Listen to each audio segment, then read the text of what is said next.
প্রিয় ছাত্রছাত্রীরা, আজ আমি তোমাদের কাছে ক্লাস 6-এর গণিত প্রভা বইয়ের কোষে দেখি 18.2 এর অধ্যায় 18 অঙ্কগুলো তোমাদের কাছে ভালোভাবে বুঝিয়ে বলবো। অবশ্যই তোমরা কিন্তু ভিডিওটা লাস্ট পর্যন্ত দেখবে। একের দাগের আছে,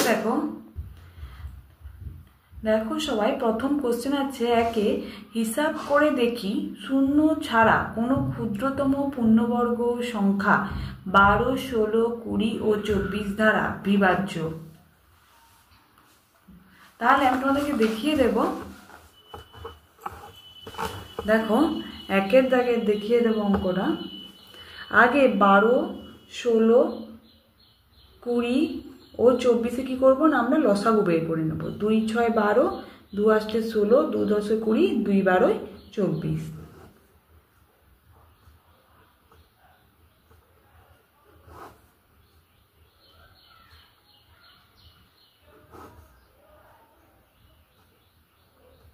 ঠিক আছে, এবার তাহলে লিখবো কি, নির্ণেয় লসাগু সমান 2 গুণিতক 2 গুণিতক 2 গুণিতক 3 গুণিতক 2 গুণিতক 5, 2 দুগুণে 4, 4 দুগুণে 8, 8 3 24, 24 গুণে 48, 48 5-এ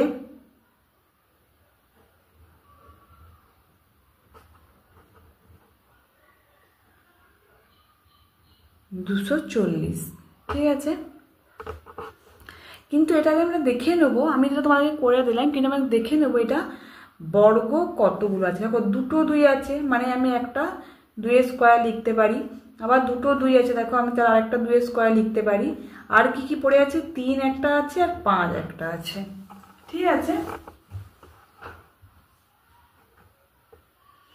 তাহলে আমরা দেখতে পাচ্ছি, যদি এগুলো এটা মাথায় রাখবে সব সময়, যদি প্রত্যেকটা স্কোয়ার হতো তাহলে এটা কিন্তু কি হতো, পূর্ণবর্গ সংখ্যা হতো।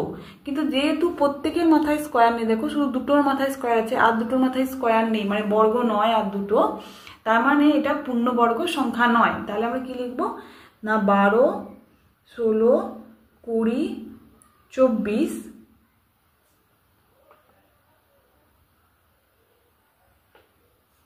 এদের লসাগু পূর্ণবর্গ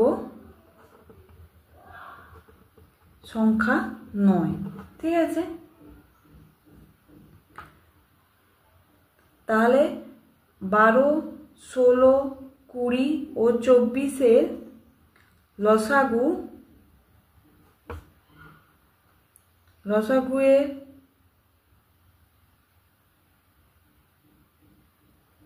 লসাগুকে 3 গুণিতক 5 সমান 15 দিয়ে গুণ করলে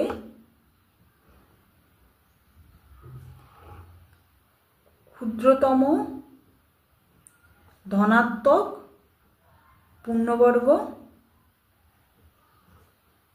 সংখ্যা পাওয়া যাবে। বুঝতে পারছো? যদি এই 240কে আমি আবার 15 দিয়ে গুণ করে দিলে কি হবে, 3 গুণিতক 5 মানে 15, তো আমরা কি হবে, এটা 3 স্কোয়ার হয়ে যাবে, এটা 5 স্কোয়ার হবে, তখন কি পুরোটাই পূর্ণবর্গ সংখ্যা হয়ে যাচ্ছে। তার মানে তার অতএব ক্ষুদ্রতম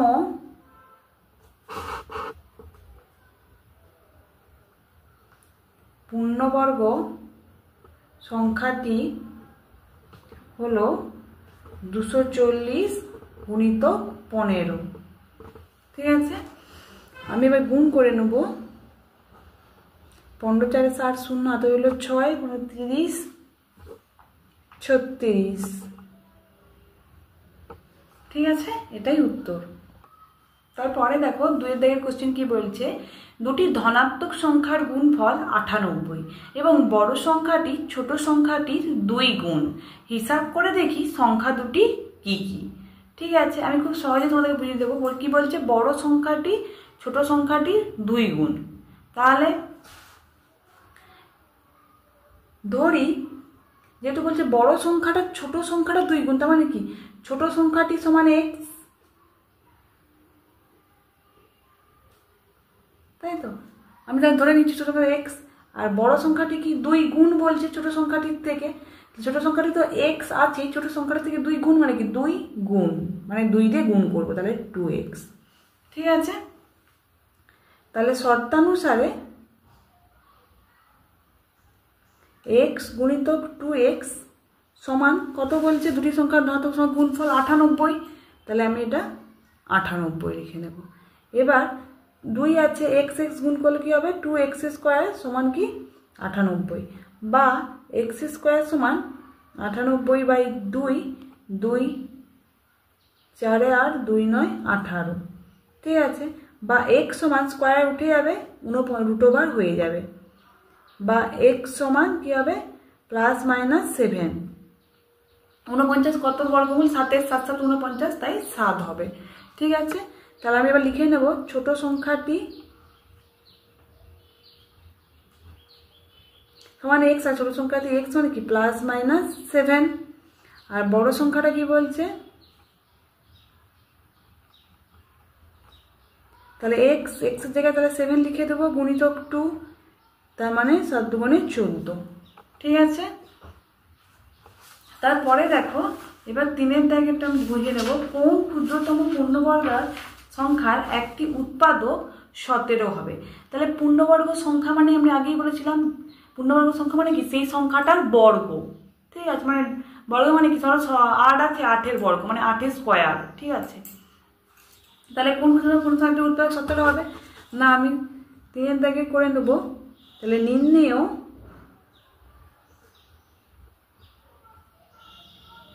ক্ষুদ্রতম ধনাত্মক পূর্ণবর্গ সংখ্যা হলো কি, আগেই বলছিলাম যেহেতু পূর্ণবর্গ সংখ্যা বলছে, যে পূর্ণবর্গ সংখ্যা তার মানে কি 17 স্কোয়ার হবে, মানে আমি লিখতেই পারি 17-র বর্গ স্কোয়ার, তাহলে 17 গুণিতক 17, তাহলে 17 17 289। ঠিক আছে, তাহলে আমার ঠিক আছে, এটাই হচ্ছে উত্তর, যেহেতু ধনাত্মক পূর্ণবর্গ সংখ্যা বলছে। পূর্ণবর্গ সংখ্যা মানে কি, যে সংখ্যাটা থাকবে তার বর্গ। যার পূর্ণবর্গ সংখ্যা কোনগুলো নয় না, যেগুলো লাস্টে যেরকম আগেই দেখালাম 2 স্কোয়ার গুণিতক 3 স্কোয়ার থাকবে লসাগু করলে, কিন্তু 2 স্কোয়ার 3 স্কোয়ার থাকবে, কিন্তু হয়তো আর দুটো সংখ্যার বর্গ নেই, শুধু এমনি 3 গুণিতক 5 আছে, তার মানে সেটা পূর্ণবর্গ সংখ্যা নয়। যদি সবগুলোরই মাথায় স্কোয়ার থাকে তবে কিন্তু সেটা পূর্ণবর্গ সংখ্যা হিসেবে ধরা হবে। ঠিক আছে, দেখো 4-এর দাগের অঙ্কটা বুঝিয়ে বলি তোমাদেরকে। 10, 15, 20 ও 30 দ্বারা বিভাজ্য ক্ষুদ্রতম পূর্ণবর্গ সংখ্যা 0 ছাড়া নির্ণয় করি। ওই সংখ্যাগুলি দিয়ে বিভাজ্য পরের পূর্ণবর্গ সংখ্যা কোনটি তা লিখি। তাহলে আমাদেরকে আগেরটার মতোই লসাগু বের করে নিতে হবে। 1-এর দাগের অঙ্ক যেরকম লসাগু করেছিলাম, বের করছিলাম। তাহলে 2 5 10, 2 10 20, 2 15 30।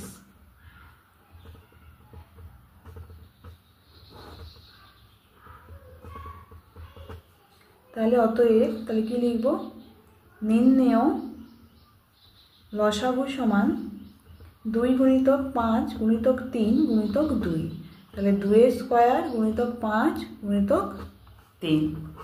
ঠিক আছে, বুঝতেই পারছো। তাহলে 2 স্কোয়ার, তাহলে আমরা যদি এটাকে ভেঙে 5 10 আসছে 30, 30 দুগুণে 60, দুটোর 2-এর বর্গ আছে, আর 5 আর 3 এমনি আছে, এর কোনো বর্গ নেই, তার মানে কি এর লসাগুটা পূর্ণবর্গ সংখ্যা নয়। তাহলে আমরা লিখতেই পারি যে অতএব 10, 15, 20 ও 30-এর লসাগু পূর্ণবর্গ সংখ্যা নয়। তাই তো, পূর্ণবর্গ সংখ্যা নয় হয়েছে।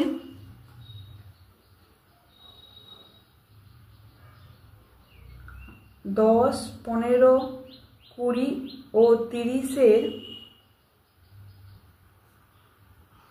লসাগুকে 5 গুণিতক 3 সমান 15 দিয়ে গুণ করলে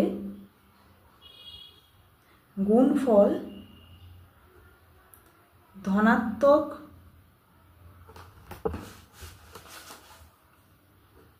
ক্ষুদ্রতম ধনাত্মক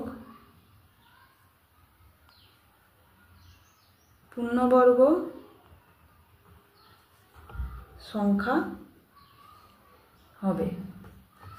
তাহলে অতএব ক্ষুদ্রতম ধনাত্মক পূর্ণবর্গ সংখ্যাটি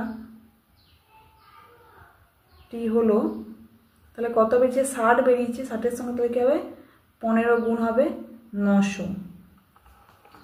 ঠিক আছে, তারপরে দেখো যেহেতু 10, 15, 20, এবার বলছে বিভাজ্য পরের পূর্ণবর্গ সংখ্যা কোনটি জিজ্ঞাসা করছে। তাই দেখো যেহেতু 10, 15, 20 ও 30 এই সংখ্যাগুলি ক্ষুদ্রতম মৌলিক উৎপাদক কোনটা? 2, তাই তো 2 স্কোয়ার। তাহলে কি লিখব? যেহেতু 10, 15, 20 ও 30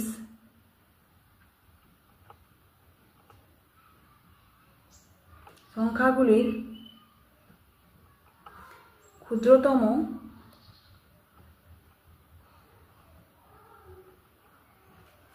মৌলিক উৎপাদক হলো 2। সবার থেকে ক্ষুদ্রতম মৌলিক উৎপাদক কি? 2, সেই কারণে 2 লিখেছি।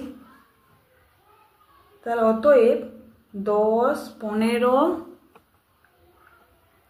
20 ও 30 সংখ্যাগুলি দ্বারা বিভাজ্য 900 এর পরের পূর্ণবর্গ সংখ্যা।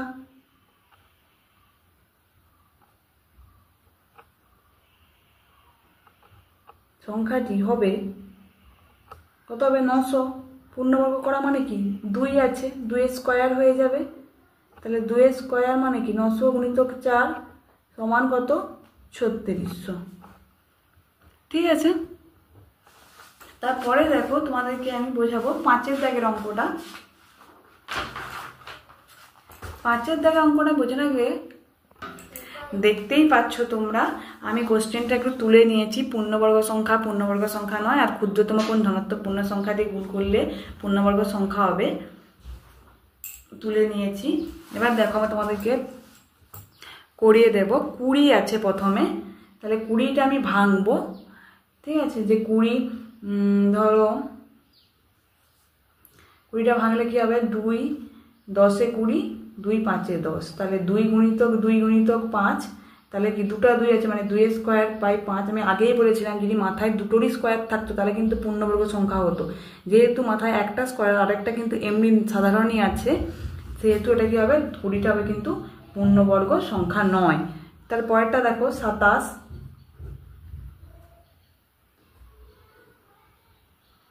3 গুণিতক 3, তাই দুটো 3 আছে, দুটো 3 স্কোয়ার আবার 3। দেখো একটা 3 এমনি পড়ে আছে আর একটা বর্গ আছে, যদি দুটোরই বর্গ হতো তাহলে কিন্তু পূর্ণবর্গ সংখ্যা হতো।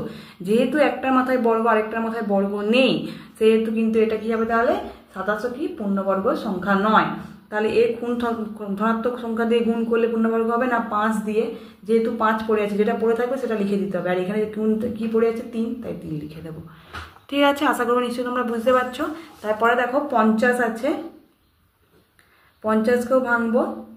5, 10, 2, 5, তাহলে 5 গুণিতক 2 গুণিতক 5, তাহলে দুটো 5 আছে, দুটো 5 স্কোয়ার আর 2, তার মানে কি এটাও পূর্ণবর্গ সংখ্যা নয় 50টা। তাহলে কি পড়ে আছে? 2, তাহলে এখানে 2 হবে। ঠিক আছে, 75 দেখো,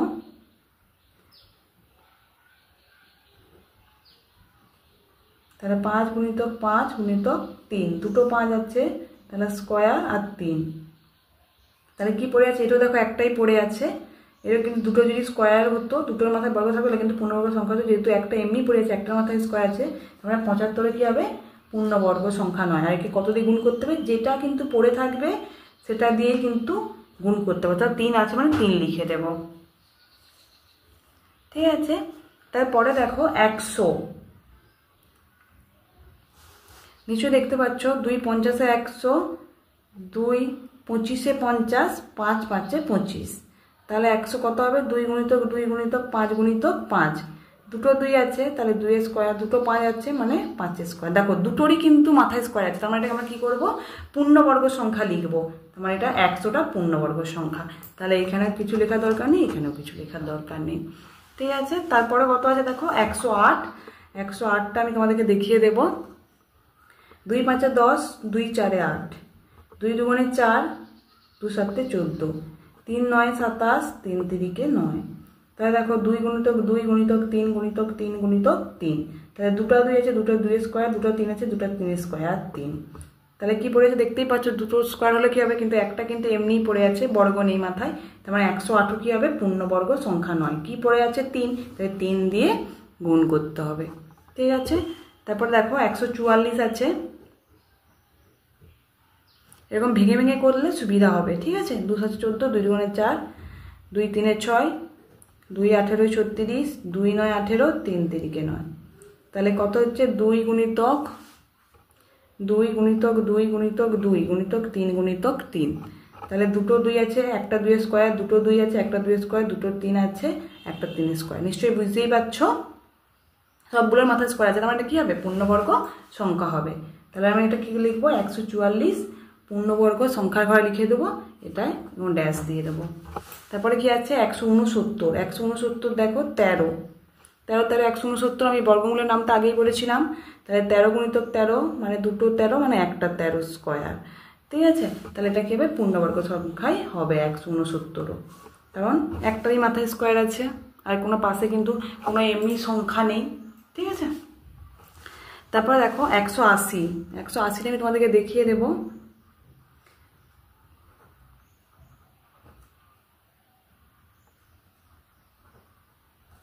তাহলে কত হচ্ছে, 2 গুণিতক 3 গুণিতক 3 গুণিতক 2 গুণিতক 5। দেখো দুটো 2 হচ্ছে, তাহলে 2 স্কোয়ার, দুটো 3 হচ্ছে, 3 স্কোয়ার 5। তাহলে এখানেও দেখো দুটোর মাথায় বর্গ আছে, কিন্তু একটা এমনি নর্মালি আছে পড়ে।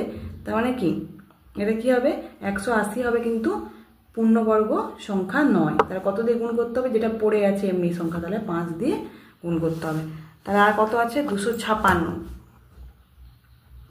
2 একে 2, 2 গুণে 4, 2 16, 2 6 12, 2 4 8, 2 34, 2 8 16, 2 4 8, 2 2 4। ঠিক আছে, তাহলে কতগুলো 2 হচ্ছে, 1 2 3 4 5 6 7 8, 1 2 3 4 5 6 7 8। তাহলে দুটো 2, দুটো 2 স্কোয়ার, এখানে দুটো 2, দুটো 2 স্কোয়ার, এখানে দুটো 2, দুটো 2 স্কোয়ার, এখানে দুটো 2, দুটো 2 স্কোয়ার। ঠিক আছে, তাহলে সবগুলোরই মাথায় স্কোয়ার আছে, তার মানে কি, এটা পূর্ণবর্গ সংখ্যা। তার মানে 256 আমি পূর্ণবর্গ সংখ্যা লিখে দেবো, আর এখানে এগুলো কিছু লেখার দরকার নেই। তোমরা কিন্তু ঠিক এভাবেই করবে। ঠিক আছে, তোমাদের যদি আমার এই চ্যানেলটা ভালো লেগে থাকে অবশ্যই লাইক কমেন্ট আর বেশি বেশি করে বন্ধুদের শেয়ার করে দেবে, যাতে অঙ্কগুলো খুব তাড়াতাড়ি বন্ধুরাও বুঝতে পারে। আমার ভিডিওটা আগে পাওয়ার জন্য অবশ্যই একটা সাবস্ক্রাইব করে রাখবে। ধন্যবাদ। আমি পরের দিন 6 7 8 9 10 এই অঙ্কগুলো খুব ভালোভাবে তোমাদেরকে বুঝিয়ে দেবো। উপরের অঙ্কগুলো যদি তোমাদের কোনো বুঝতে অসুবিধা হয় অবশ্যই আমাকে তোমরা কমেন্টে বলতে পারো, আমি অবশ্যই কিন্তু আবার একবার তোমাদেরকে অঙ্কগুলো বোঝানোর চেষ্টা করব। ধন্যবাদ।